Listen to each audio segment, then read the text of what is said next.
There's Robbie, Tony, Frederick, oh, they're all there. Oh, it's so exciting. You stay there. Oh, it's going to be such a great video. Oh, hello everyone. Right, it's the last video of the series today and we're going to be discussing whether animals can teach each other. It's very exciting. Let's go up to the whiteboard, shall we? Seriously, you're not going to want to miss this. This will blow your socks off. Yes, it's very, very exciting. So much I've got back up on my feet to present the video. Now, before we go into any experimental evidence for animals being able to teach, we need to define what we mean. So firstly, we need to think about whether teaching requires a theory of mind. What do I mean by that? A theory of mind is thoughts about the possible thoughts of others. So it's like a teacher has to know what their pupils already know, okay, what their thoughts are. Now, very few animals and even small children have been shown to have a theory of mind, okay? So perhaps true teaching doesn't require a theory of mind, okay? So based on that we can construct a definition, and this definition, which was too big to fit on the board, so I'm going to show you it on the screen in a second, was coined by Caro and Hauser, okay, and it goes as follows. Okay, so an individual actor A can be said to teach if it modifies its behaviour only in the presence of a naive observer B, at some cost or at least without obtaining an immediate benefit for itself. A's behaviour thereby provides B with experience or sets an example for B. As a result, B acquires knowledge or learns a skill earlier in life or more rapidly or efficiently than it might otherwise do, or that it would not learn at all. And this definition is explicitly not referring to a theory of mind, so we've been very pernickety about this, right? Now, out of all the animals that are out there, probably the one you would think that has been experimentally shown to be able to teach are our closest relatives, the chimps. Well, you'd be wrong. There's been no evidence of chimps teaching others whatsoever. In fact, it takes a chimp about 14 years to be able to crack open a nut. So even if they could, they'd be pretty bad teachers, right? Slightly better evidence comes from these two fellas, Caro and Hauser, which is one of the chaps who made up that definition, which I just read out, on cheetahs. Okay, so cheetah mothers have been shown to bring gazelles back to their cubs and then release them half injured so they could learn to catch them. However, there's no actually any rigorous experimental evidence to support this, and even if there was, it would be extremely unethical, as you'd imagine. Just releasing a load of gazelles to a load of cheetahs and watch them die. Sounds horrible, right? So because of this, we can't be sure that these cheetah cubs are gaining a skill that they wouldn't otherwise have gained if the cheetah mothers weren't doing this. So we can't say this is teaching. Now, we've talked a lot about social learning in this series, and one form of social learning is eavesdropping. So this is where the individual being overheard puts no effort into being overheard. So obviously this isn't teaching. So, what experimental evidence is there? Well, you might be surprised to know that the one animal which has been shown to be able to teach other conspecifics is an ant. Temnothorax albipennis to be exact, and this is a species which we've covered earlier in the series. Very neat, easy to keep in the lab, fits between microscope slides, all easy peasy. Now there's something else which we must include into our definition of teaching here, which we haven't already, as if it wasn't long enough. And that is that it involves bi-directional feedback between the teacher and the pupil. Okay? So this isn't monologue, this is dialogue. And this has been shown in this tandem running behaviour in ants. And luckily, I've got my own collection of Temnothorax albipennis downstairs for you. So, this is the moment! Let's go and see it! Ah! Oh, can't wait for this. Series finale, it's going to be great. Where are you, my lovely... Hang on. Where are they? They're not there. My Temnothorax albipennis. They've disappeared. What's the problem, son? My Temnothorax albipennis. Oh dear. They've disappeared. What are they? They're ants. It's for the finale of today's video. Oh gosh. The ants aren't in your pants, are they? No. Oh God, what am I What to are you going to do? Gosh, what an anticlimax. This is an anticlimax. Anticlimax. Yes. Oh dear. If only there was some sort of replacement I could use. No, I can't help you there, mate. Oh, hang on. Excuse me. Would you like to come with me? Right, due to unforeseen circumstances, we've had to change the experiment a little bit. So in this example, we're going to use a valuable food resource being this lovely bit of chocolate cake, a Chuckle Brothers DVD, absolute essential, and a Nana Muscuri collection. Fantastic. So there's our valuable resource. Now it's time to get our ants. Okay, so what this tandem running behaviour is where one individual leads another to a valuable resource, as so. Come on and do the conga. It's conga night for sure. It's conga. Now, this is a relatively slow process as opposed to if an ant just picked another up and took it rapidly to the goal, as shown here. Because the ant that's being carried can't learn the route because it's facing in the wrong direction. Now, those that follow the tandem run can and do learn the route, and the tandem follower can become a leader in turn, as we see here. Therefore, the tandem leader is going out of its way to demonstrate, as the carrying behaviour which we saw previously is actually 3 times quicker. Now, whenever the follower doesn't contact the leader with its antennae, the leader will stop and wait for the follower to catch up. And actually, 50% of the journey involves the leader just being stationary.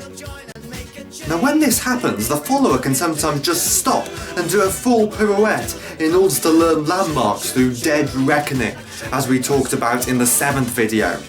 Now, this allows learning the location of the goal more quickly than it would do otherwise.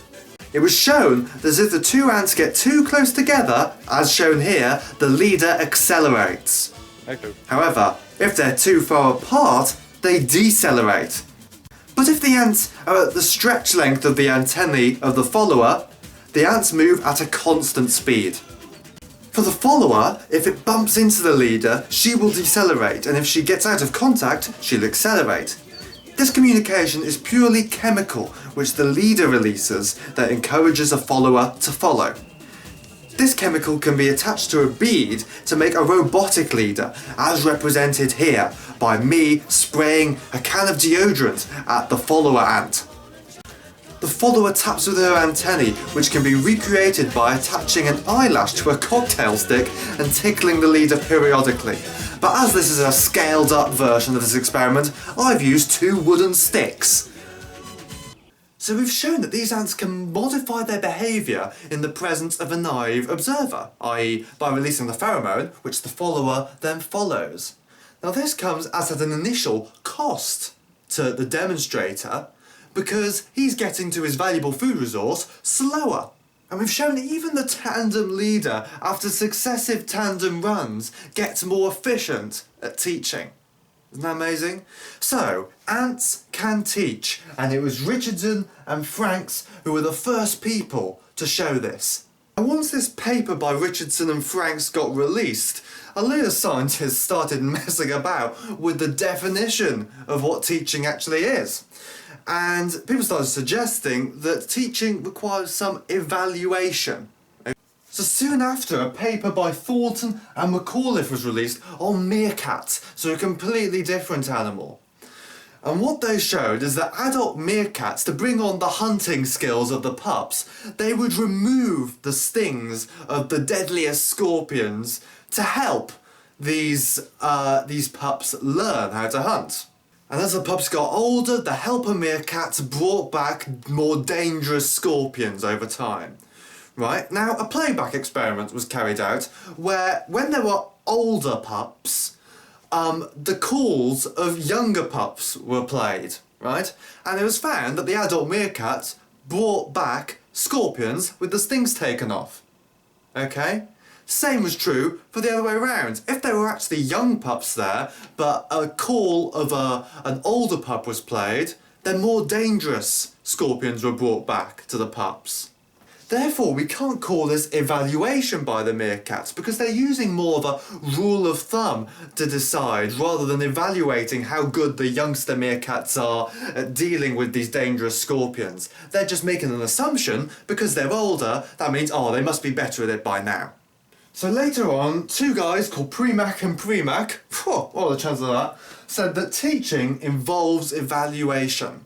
So, the question is, does this tandem running behaviour in ants show evaluation?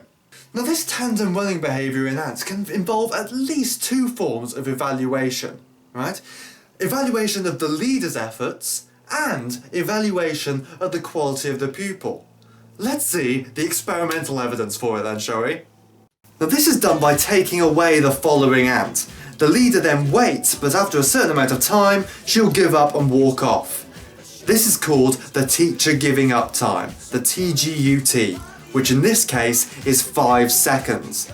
And it's a way of working out how much time a teacher is willing to invest. Now this data was derived from 648 tandem runs, so a massive sample size. Now the longer the time it took for the follower to be taken away, the longer the leader would wait, because the amount of time she had invested up to that point is greater. Right? And this is shown in these two experiments here. When the follower is taken away later, the leader waits for longer. She's therefore evaluating her own efforts. How long she waits for is her patience, and this can be defined as constancy in exertion or effort.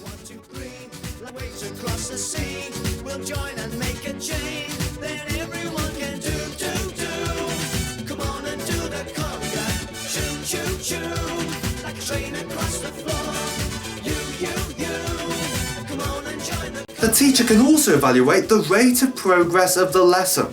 So when ants with only one antennae were used, which is demonstrated here by my mother tucking one of her arms into her jumper, in this case tandem runs are slower.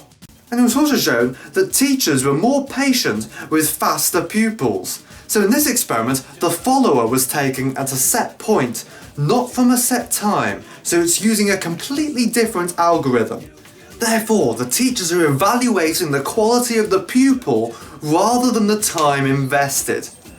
Now what about if the teachers are directing their followers to a better resource?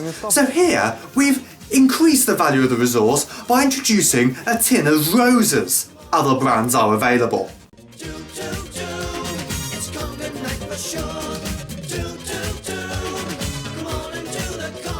So here we can see from the TGUT that teachers are more patient if they're going to a better resource. So they're evaluating the value of the lesson. Therefore, this whole evaluation can involve simple algorithms, but with very sophisticated outcomes. Now, when a lesson breaks down, the leader is taken away, as so. The follower then does an area-restricted search for the leader.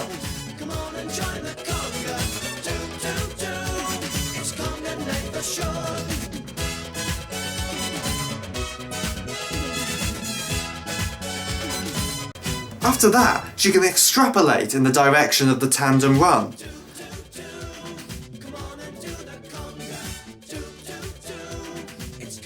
The problem is here, if we combine a lot of this data, the average displacement will be back at the origin, so this will be showing us nothing. So in order to make sense of the data, we must square the displacement, average it out, then square root it. This gives us the root mean square displacement. Now here is what you might think is pretty impressive. At the TGUT, the follower does a much more diffuse search because the leader is likely to have left. So it's like the follower knows how long the leader will wait for. Now this split point is exactly at the TGUT. But when you think about it, this makes sense. Because the follower is eventually going to become a leader herself, so she should be equipped with exactly the same measurements and algorithms. So it's this that explains this behaviour. And what we're showing here is that even a bit of teaching is useful, so a lesson doesn't have to go to completion for it to be of some use. Absolutely fantastic. I've got to say, big thank you to John and Lara there, who are absolutely brilliant tender thorax albopenises in that experiment. They did a fantastic job. But on that note, that's the end of the series. Oh, how sad. But anyway, thank you very much everyone for all your comments and supporting the series. It's helped me loads in my revision. Hope it's helped you as well. Remember, if I make any mistakes, don't hesitate to comment and, you know, prove me wrong, because it'll help me in my revision as well. But for the moment, see you later. Whew. Oh, that was such a great video. I wonder where all the ants went.